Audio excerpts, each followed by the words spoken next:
अरे झालं की नाही? आयो बघा सदानंदाचा येळकोट येळकोट येळकोट जय मल्हार!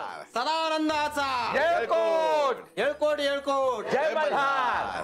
सदानंदाचा येळकोट! येळकोट येळकोट जय मल्हार! सदानंदाचा येळकोट! येळकोट येळकोट जय मल्हार! सदानंदाचा येळकोट! येळकोट येळकोट जय मल्हार! सदानंदाचा येळकोट! येळकोट येळकोट जय मल्हार! आबा तर वस्तीवर गेल्यावर यो भांडारा समजासनी लाव.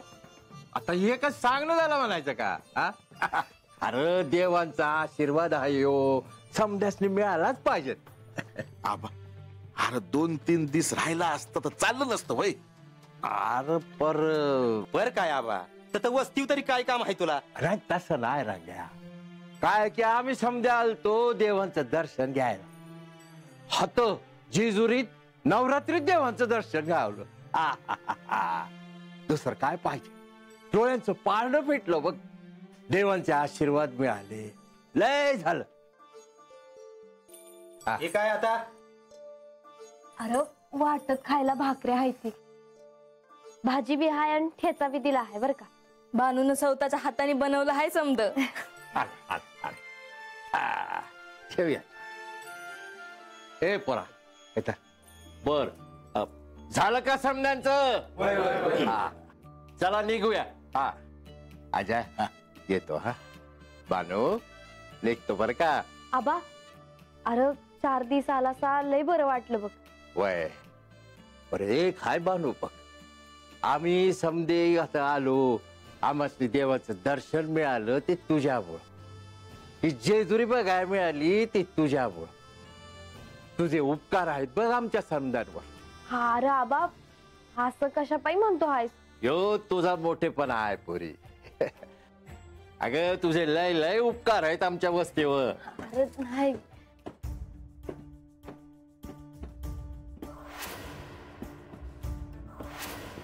अरे यो आवाज कसला म्हणायचा? आत कुणी आहे का? नाही नाही. कसा आवाज येतोय आतून काहीतरी खणत असल्याचा? बू आहे का? पर म्या नाही ऐकलं कसला आवाज. आता हाय का? आता समजेने ऐकलं तुला ऐकू येईना होय. या आजा कोण आहे जरा बघूया बघू. बा अरे म्या बघितलं हाय आत कोण बी नाही. नाही. कसं म्या बघून आलो. थांब ऐक ना रग्या. अरे जनावर असल असू दे आणि समजे निघाला हाय ती आणि तुला त्याचं काय बी नाही वय. वय आता निघतो आम्ही बर का. आणि बानो चंदनपुरी तुझीच हाय. कवा बी ये आम्ही समदे हाव तुझ्या संग. हा निघतो बर का. हा होय होय. हे रंगा हा लक्ष कुठे आहे तुझं? ते आतमध्ये काय आतमध्ये काय नाही. उगा आपला विचार करत बसायचा. चला चला चला र निघायचं. चला, चला, हा, चला. ठेव, बाय, बाय. चल रे बाबा चल. बरं येतो बर का. अरे चला चला चला उचला पाय उचला बर का. चला चला.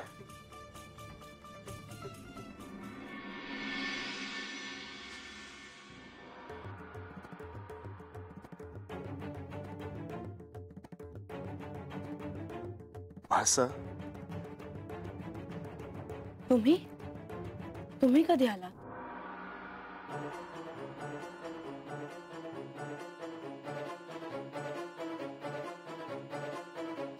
आत्ताच. मला सांगायचं ना. दसकले मी. का तुला कसले भय? अपार शक्ती आहे तुझ्यात. मग असंच मला वाटलं की पराभूत झालीस की काय? नाही ते शक्य नाही.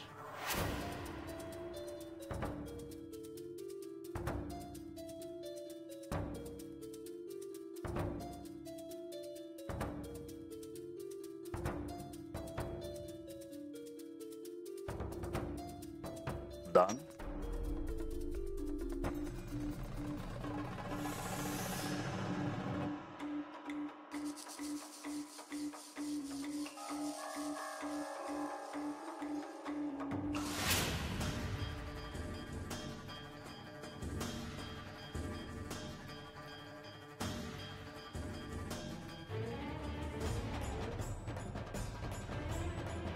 तुम्ही माझी एक सोंगटी मारली. बराच काळ लोटला आपण सारीपाट खेळलो त्याला.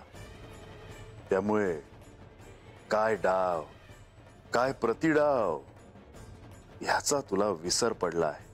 तुझ्या ध्यानात यायला हवं होतं की तुझी ही सोंगटी इथे सुरक्षित नव्हती. तुझं लक्षच नव्हतं. हे असं करून कसं चालेल? तुम्ही माझ्यासोबत खेळलाच नाहीत तर माझ्या कसं ध्यानात येईल? मी तुमच्याशिवाय दुसऱ्या कोणाशीही सारीपाट खेळत नाही हे तुम्हाला ठाऊक आहे.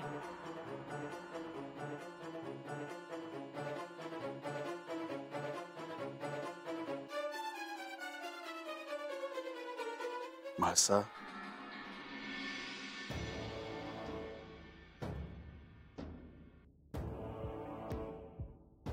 पहाट होईल आता. सर्व ग्रह नक्षत्र नवीन रूप घेतील. तेव्हा आज हा सारीपाट थांबव. कुठे गेला होतात? एक महत्वाचं आणि गुप्त कार्य होतं. तिथे गेलो होतो. असं कोणतं महत्वाचं आणि गुप्त कार्य होतं की तुम्ही मलाही सांगू शकत नाही? सांगेन, पण आज नको. तुझ्यापासून काय लपवलं आहे?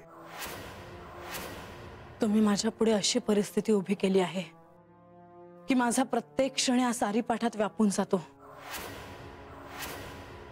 मी माझ्यासाठी काहीच करत नाही. दिवस उजाडेल म्हणून या विषयावर बोलायचं नाही असं करू नका. या खेळाचे अजून सगळे नियम ठरलेले नाहीत.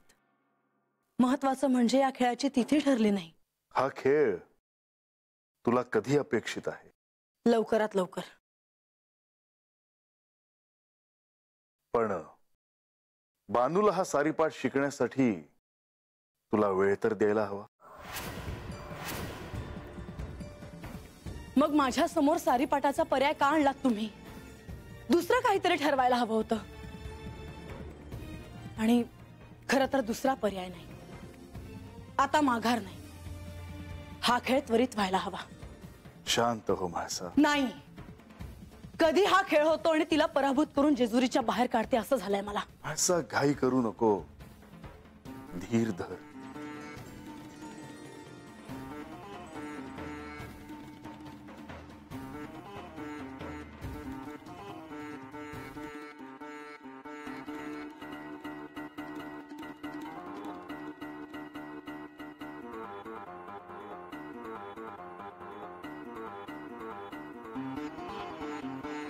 म्हाळसा, सारीपाठाचा खेळ हा असा खेळ आहे की जो शांतपणे खेळायला हवा.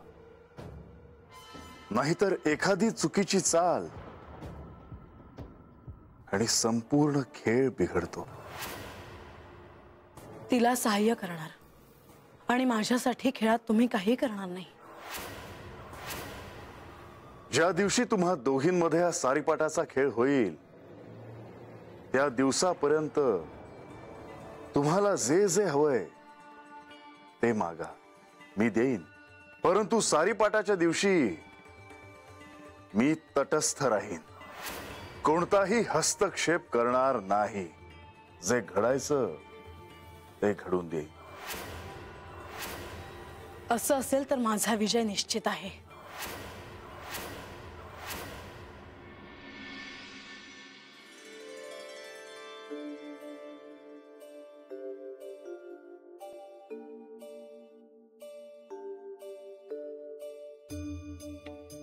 गणेश, मी आपल्यालाच शोधत होतो. काय हवं आहे आपल्याला? काही नको, मी आपल्याला काही द्यायला आलोय. आपण मला काहीतरी देणार म्हणजे ते माझ्या उपयोगाचं असणार.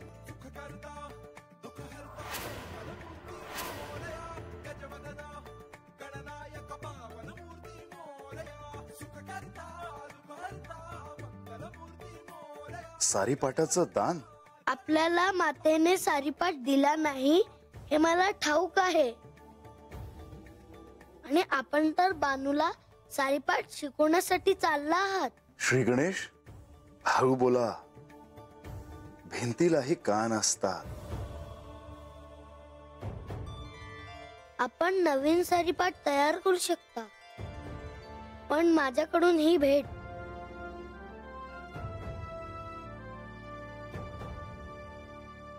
अत्यंत महत्वाची आणि योग्य अशी भेट दिलीत श्री गणेश.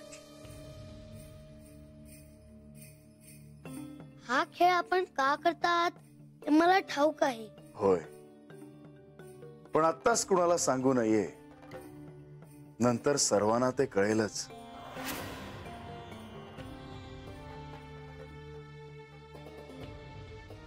लक्ष्मी देवी, आपण ह्यावेळी हे मला न सांगताच कुठेतरी गेले आहेत. त्यांना शोधत आले मी. ते माझ्या सोबत असणार आहेत. मी त्यांना लवकरच परत पाठवीन. हो, परंतु हे आहेत कुठे? प्रधानजी गुप्त भुयारात माझी वाट पाहत आहेत.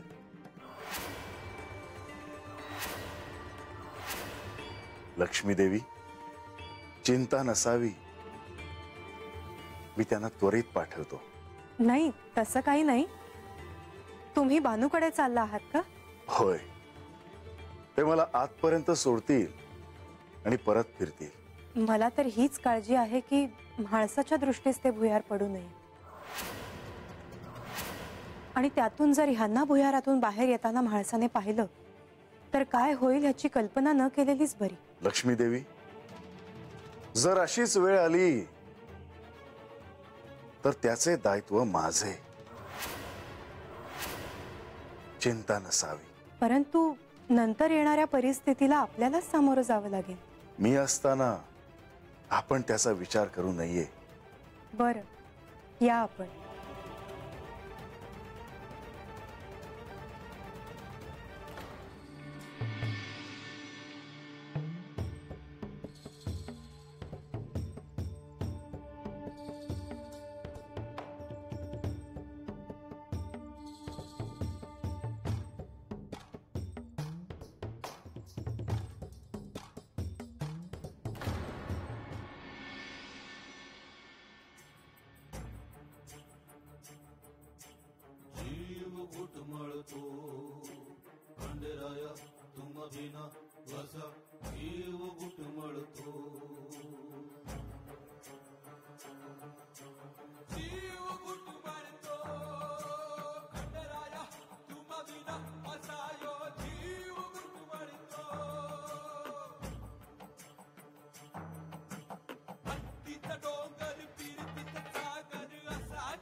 माते,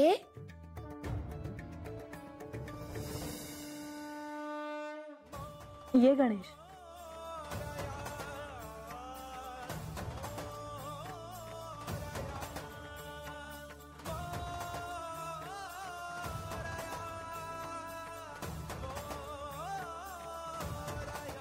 तू अजून झोपला नाहीस? नाही, मी तुलाच शोधत होतो. मला का? कारण मला तुझ्याशी बोलायचं आहे. माझ्याशी काय बोलायचंय? कशा संदर्भात? सारीपाटाच्या खेळासंदर्भात.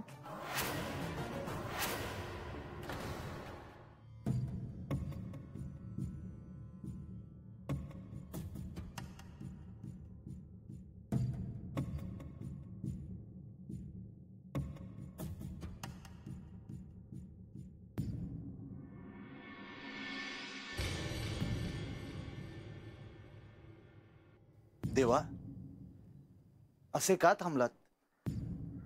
प्रधानजी, आता इथून पुढे मी एकटा जाईन.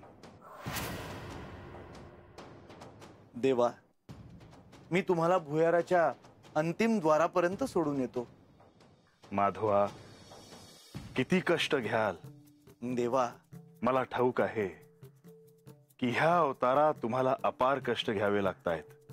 देवा, हे मल्हारी चरित्र ऐकताना भक्तांना भविष्यात हे देखील कळेल की परिस्थिती काहीही असो, प्रयत्नांना पर्याय नाही.